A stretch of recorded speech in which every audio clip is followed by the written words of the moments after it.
선거의 3대 요소라 하면 구도, 인물, 바람 이렇게 얘기를 하는데 구도 얘기를 해봤고 이제 인물 얘기를 좀 해볼게요. 인물 하면 바로 공천이죠. 여야가 단수 공천 지역부터 하나둘 발표하면서 공천 전쟁도 본격화되고 있습니다. 공천과 관련해서 여야가 피하고 싶은 프레임이 있다면 저희 민주당 입장에서는 소위 말하는 친명 공천 프레임일 거고 국민의힘은 마찬가지로 윤심 공천, 윤핵관 공천 요 프레임 아닐까요? 이게 뭐 저는 여야의 이론이 없을 거라고 저는 봐집니다. 야당은 근데 분명하게 친명 공천이 있는 것 같아요. 근데 여당은 요즘에 이렇게 발표되는 거 보면 윤심 공천은 별로 없어요. 먹히지를 않는 것 같아요. 사실 아까 우리 한동훈 비대위원장이 대통령과 같다 이렇게 얘기를 했는데 제가 내부에서 들여다본 걸로 봐서는 굉장한 긴장감이 있습니다.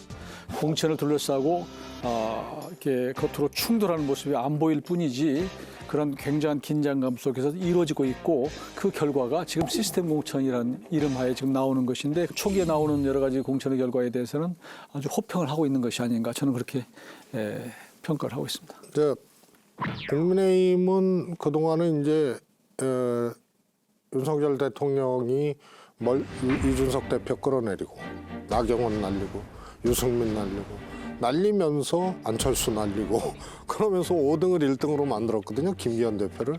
그 김기현 대표도 날리고. 그래갖고 한동훈 한성열이래. 그 비슷하다니까 대통령하고 한동훈 이름까지 한성열이라 그러네요.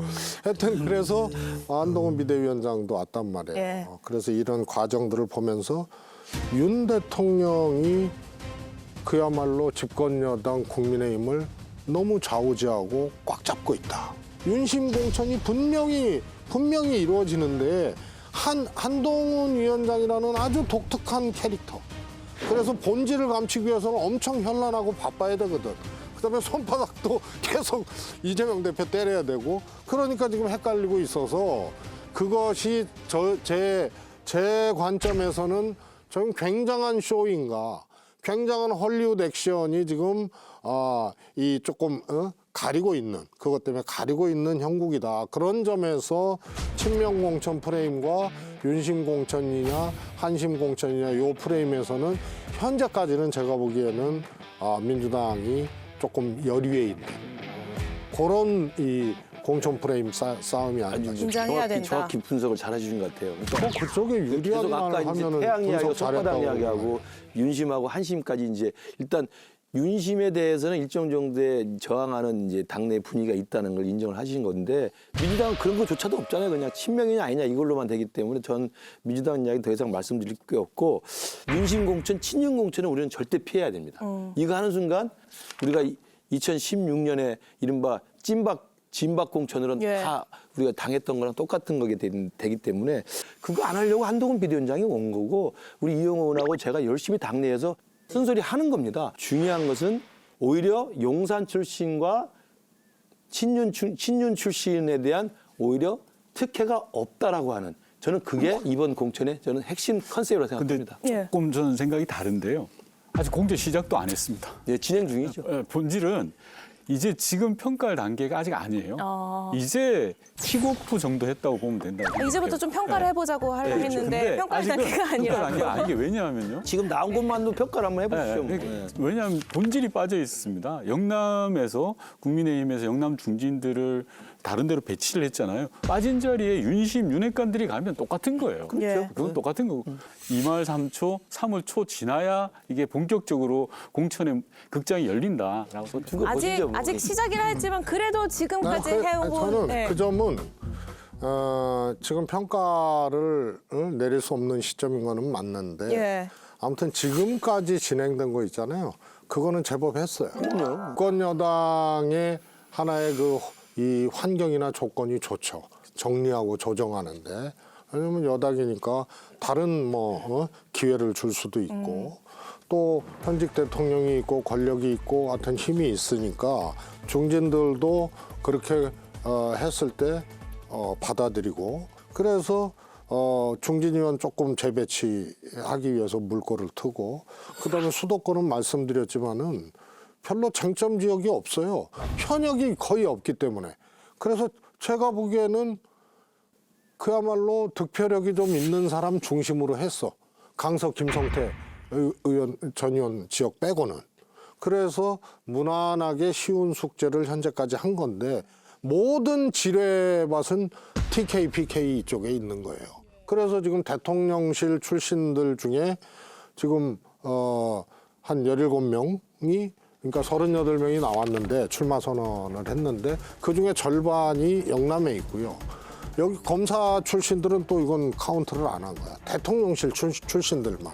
그리고 윤건영 의원 얘기했다시피 그렇게 재배치하거나 조정되거나 이런 의원들의 그 대체자로 누가 그쪽에 가느냐. 그러면 볼 것 없이 대통령실이나 검사 출신일 가능성들이 저는 매우 높다고 예. 봐요. 이것까지 해야 돼. 화약고는 거기야.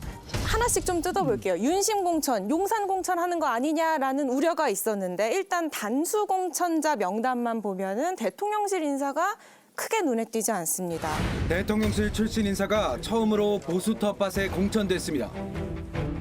윤석열 대통령의 최측근으로 분류되는 주진우 전 대통령실 법률비서관으로 부산 해운대갑 본선에 직행하게 된 겁니다. 이승환 전 행정관도 서울 중랑을에 단수 공천되면서 지금까지 용산 출신 참모는 전희경 전 정무비서관을 포함해 3명이 낙점됐습니다. 부산에선 김도읍 의원, 대구에선 윤재옥 원내대표와 추경호 전 경제부총리, 강원에선 박정하 수석대변인과 유상범 의원의 공천이 확정됐습니다. 지금까지 진행된 우리 국민의힘의 단수공천 경선 발표 지역들을 보면 저는 일관되게 윤심에 대한 특혜는 없다. 영등포을의 박민식 장관이 단수가 되지 못했어요.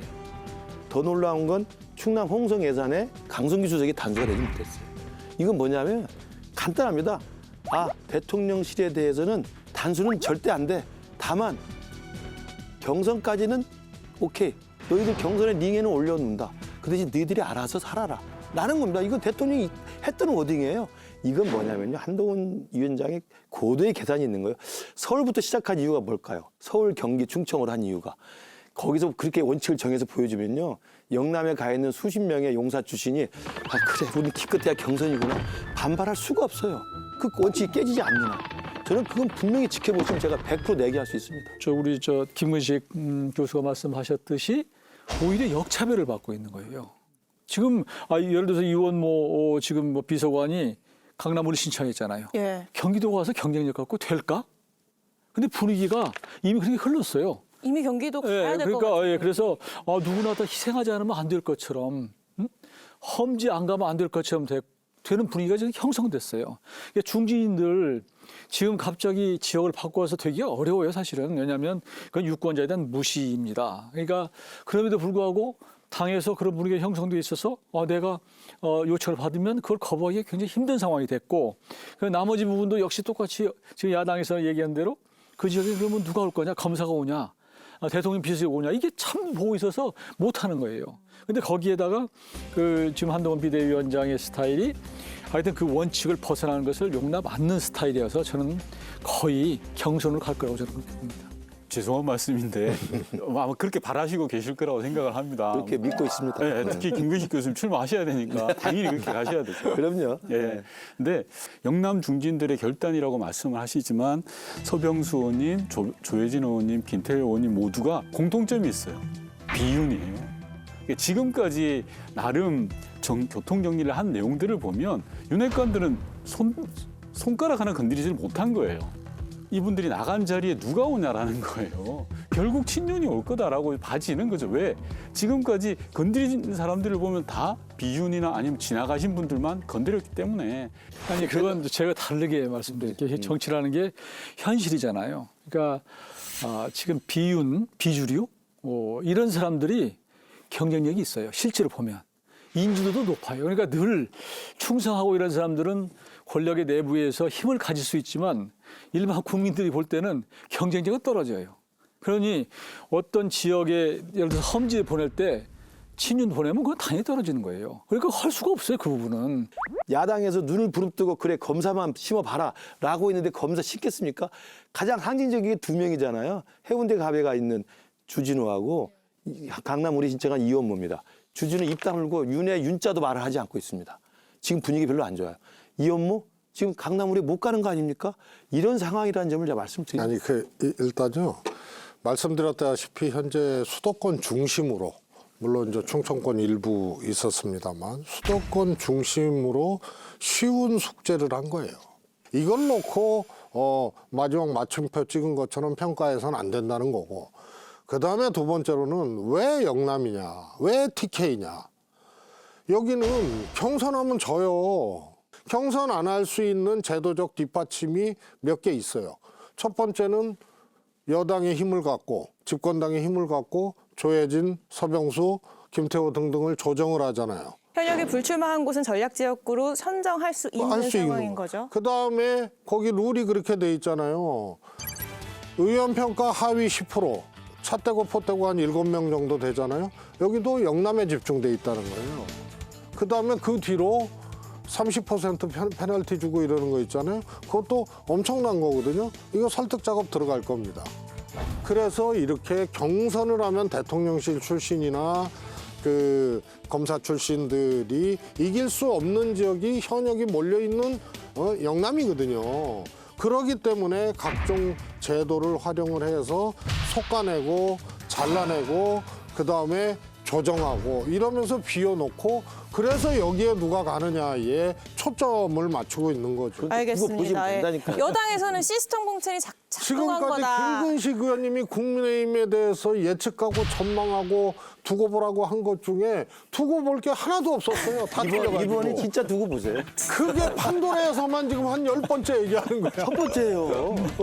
어쨌든 국민의힘은 이유가 어쨌든 지금까지는 좀 잡음이 없는 상태로 공천이 이뤄지고 있는 상황. 근데 앞으로 봐야 된다라는 관전 포인트까지 남겨주셨습니다. 민주당 역시 단수 공천과 함께 경선 대진표를 지금 발표하고 있는데요.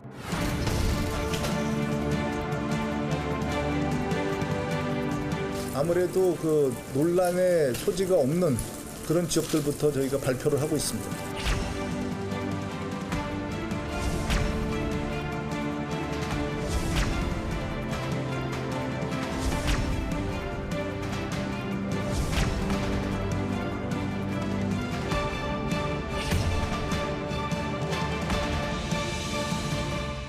지금까지 발표된 단수 공천 혹은 경선 발표에서 주목할 만한 인물과 지역을 한번 꼽아볼까요? 의원님 어디를 주목하셨습니까? 저는 그 성남의 그 윤영찬 의원 지역 같은 경우에 저는 뭐 아직은 결과가 나온 건 아닌데 이수진 비례의원이 그 원칙과 상식 그 이제 이탈해서 윤영찬 의원이 남는다고 그러니까 그 다음 날 가서 갑자기 지역구 바꿔서 이제 갔거든요.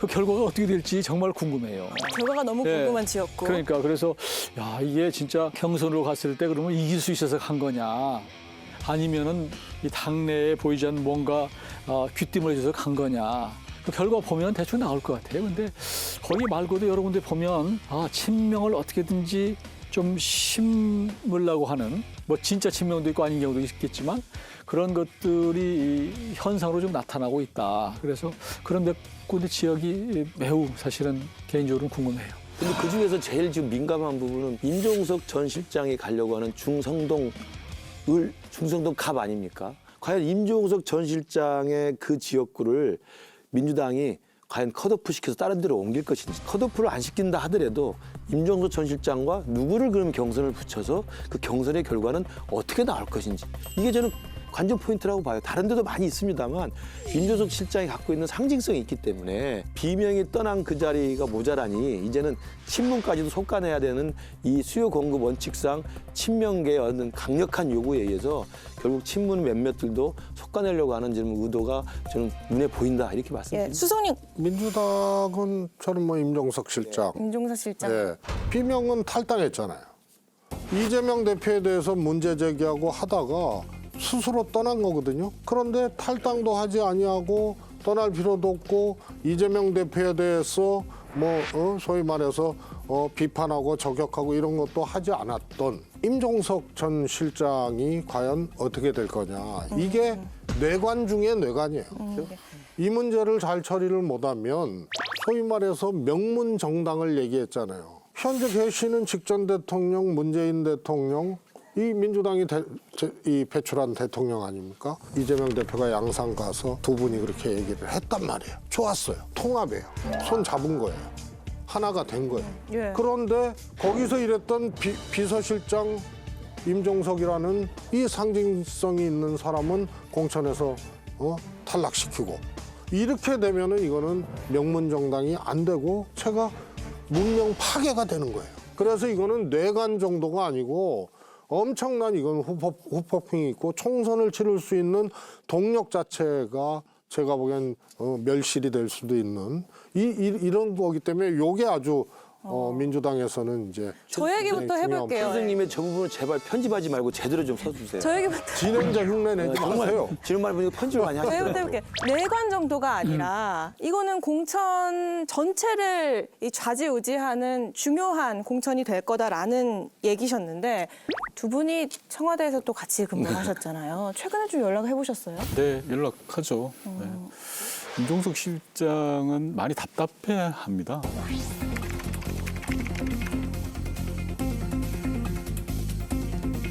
본의 아니게 윤석열 검찰 정권의 탄생의 원인을 제공하신 분들 역시 책임 있는 자세를 보여주시기 바랍니다. 지금 총선 결과에 따라서 모든 정치 상황이 달라지는 그렇죠. 한에 사실은 그게 무슨 의미가 있냐? 얘기겠습니까? 왜 저만 갖고 그러나 모르겠어요.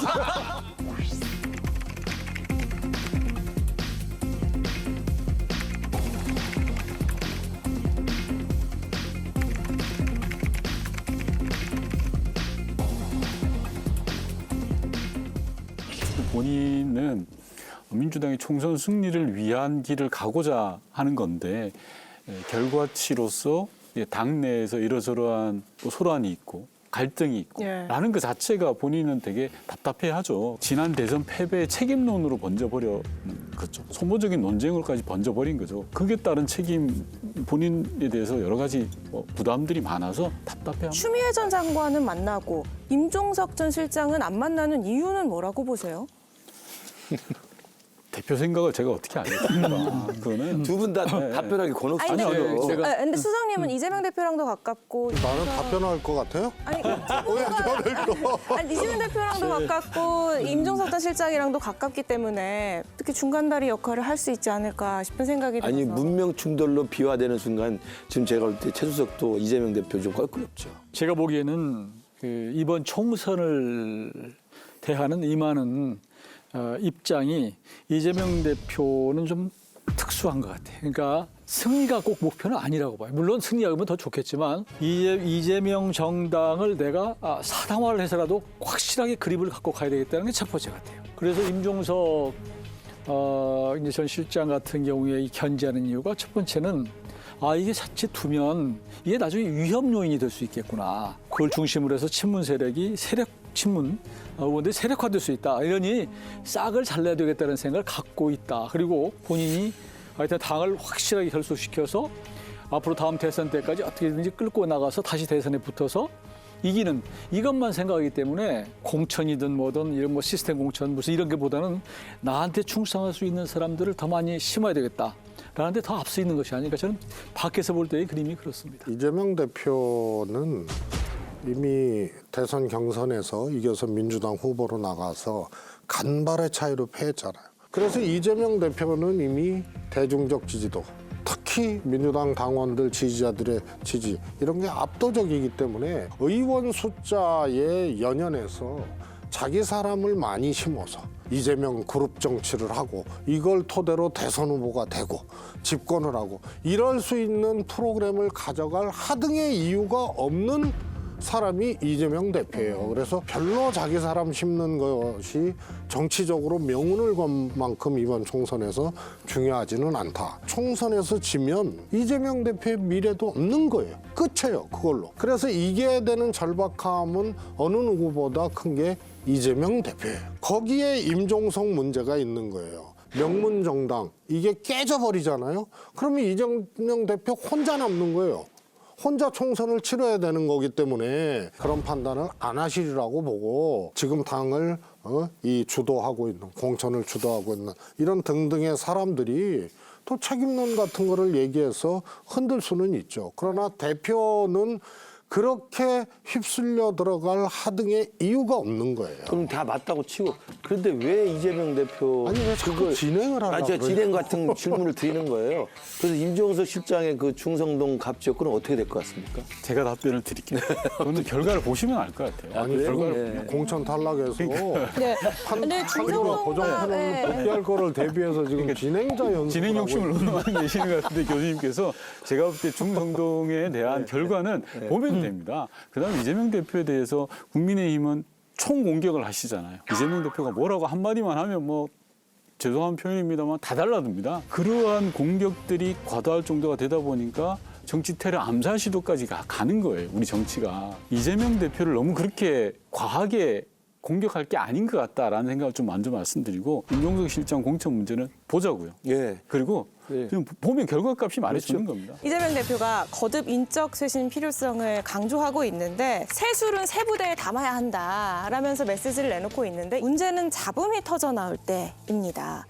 단결과 통합을 통해서 민주당의 역량을 하나로 묶겠습니다. 떡잎은 참으로 귀합니다. 그러나 떡잎이 져야 새순이 자랍니다.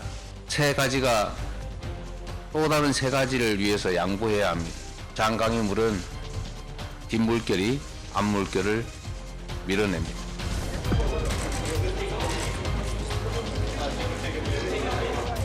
윤석열 정권 심판과 민주주의 회복을 위해 22대 총선 불출마를 결심했습니다. 이 민주당이 진짜 통합공천 안 하면 실패해요. 승리하려면 통합공천을 해야 돼요. 다 끌어안고 국민의 눈높이에 맞는 공천을 해야 됩니다. 그래야 민주당은 승리할 수 있습니다. 김남근 변호사가 다음에 오시는 거는 그만하시죠. 아니, 김남근 아닙니다.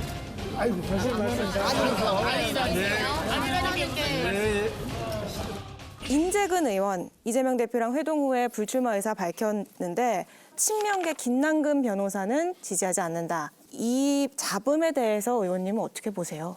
당이 총선을 접할 때 인적 쇄신은 불가피하다고 봐요. 예. 그건 어쩔 수 없어요. 여당이든 야당이든 쇄신해야 됩니다. 새로움을 보여줘야 돼요. 특히 저희 민주당 같은 경우에는 지난 총선에서 상당 역대급 많은 인원들이 당선이 되다 보니까 인적 쇄신의 요구가 더 높은 게 당연한 겁니다. 다만 그런 인적 쇄신을 해 나가는 데 있어서 인재근 의원님이 큰 결단을 내려주신 거죠. 당 지도부가 인재근 의원과 충실하게 소통하고 교류하면서 풀어나가야 될 문제이지 이걸 충돌의 개념으로 봐서는 안 되는 거죠. 왜냐하면 인재근 의원이 불출마하고 도봉에서 승리를 하기 위해서는 무엇보다 인재근 의원의 역할과 도움이 필요해요. 그걸 잘 받아 안아야죠. 당에서는 그걸 잘 활용을 하고 해야 되기 때문에 그래서 소통하면 좀 충분히 가능할 거다라고 봐져요. 이제 그렇게 설명을 할 수밖에 없는 건데 저는 이제 막 시작되는 거라고 봐요. 이게 인재근 의원이 그래 출마하지 말라면 출마하지 않을게는 성복을 했지만 그러나 당신들이 꽂는 건 내가 좀 반대다라는 거기 때문에 좀 절반의 저는 승복이라는 시작점이고 그 외에 가장 큰 것은 노웅래 의원, 또 기동민 의원, 그다음에 이수진 의원 이런 분들에 대해서 컷오프라고 하는 것들이 심야에 몇 명 이재명 대표 측근들이 모여서 회동을 했다는 거 아닙니까? 거기 언급된 세 사람 다 아시다시피 라임인가 옵티머스 관련돼 가지고 지금 기소된 분들 아닙니까? 예. 이분들을 그 형사 재판의 진행 중이기 때문에 컷오프 시킨다는 이야기를 만약에 하면 이재명 대표 사법 리스크는 어떻게 할 겁니까? 그러니까 당장 그 이야기가 보도되자마자 노웅래 의원 공식적으로 다 출마 선언하지 않습니까? 나 출마할 거다. 검찰공화국의 지금 핍박을 대표적으로 받는 게 이재명 대표 아니에요? 외롭게 혼자 싸우지 않고 우리 같이 싸울 수 있어 싸워서 이길 수 있도록 하겠다.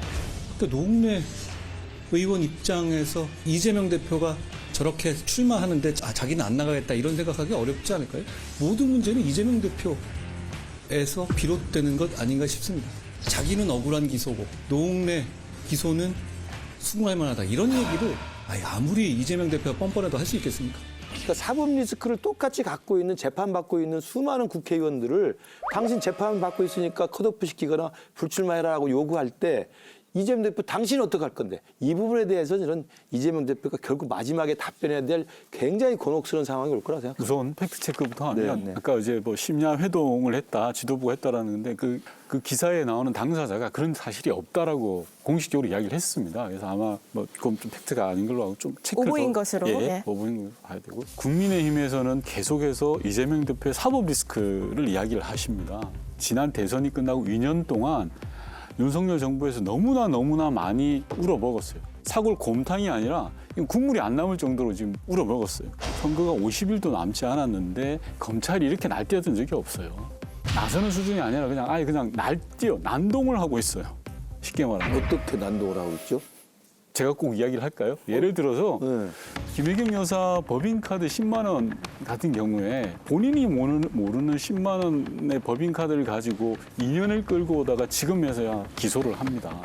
이건 정상적이지 않죠. 상식적이지도 않고요. 그럼 500만 원짜리 명품백은 뭐가 됩니까? 이재명 대표의 사법 리스크를 계속 이야기하는 순간 오히려 더 역효과, 부작용이 생길 거다라는 말씀. 제가 드린 말씀은 이재명 대표 사법 리스크의 총선 국면에서의 정치적 활용 의지가 아니고 민주당 내에 재판을 받고 있는 다른 분들에 대해서 처리 방침을 이야기할 때 본인과 관련된 이 연관성을 어떻게 해명하고 벗어날 것이냐에 대한 질문을 드리는 거예요. 거기에서도 항상 들어가는 게 이재명 대표의 사법 리스크를 네. 이야기하시는 거예요. 네. 근데 윤석열 정부 검찰에서 2년 동안 그 난리를 쳤는데 구속영장도 기각돼 버렸잖아요. 그거 하나죠. 구속영장 기각됐지만 재판이 지금 매주 진행이 되고 있지 않습니까? 그러니까 그건 재판의 결과를 보면 되는 거죠. 그래서 검사독재라고 그러는 거예요. 이재명 대표가 이런 적이 최근에 없어서. 민주당 내 전당대회 돈봉투 의혹을 받고 있는 의원들에게 전화를 걸어서 수사나 재판 상황에 대해서 확인을 했다고 해서 당이 술령했다라는 보도가 있었는데 돈봉투 수사도 공천에 영향을 줄 거라고 보십니까? 지도부가 아니고 해서 말할 처지는 아닙니다만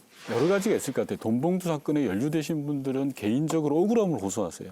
저는 뭐 이 부분에 대해서는 명명백백하게 사실을 가려야 된다고 생각합니다. 다만 또 국민 눈높이에서 보면 이런 좀 부조리한 문제로 연루가 되었네?